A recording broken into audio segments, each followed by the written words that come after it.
आपल्याला की विजिबिलिटीचा प्रॉब्लेम येतोय का, तर 100% येतोय.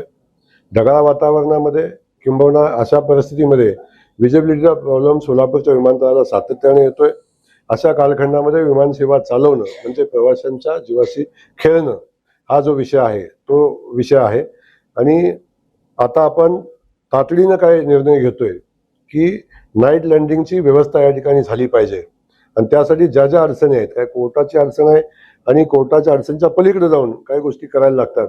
येणाऱ्या 10, 15, 20 दिवसामध्ये आपण त्या गोष्टी पुढे गेलेल्या पाहाल.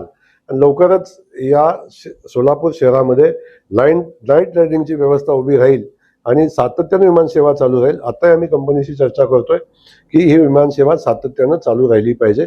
अशा पद्धतीची चर्चा आम्ही कंपनीशी करतोय. नाईट लँडिंग झालं तरच हे सुरू राहील आणि आता बंद होईल असं काय आहे का?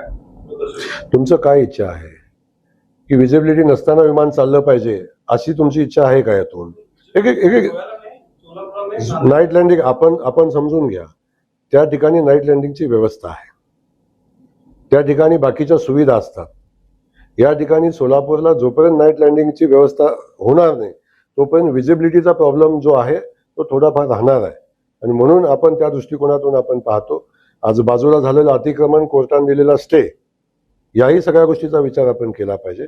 पण आपण कोर्टामध्ये त्या संदर्भातली आपली भूमिका तातडीने मांडण्याच्या सूचना दिलेल्या आहेत.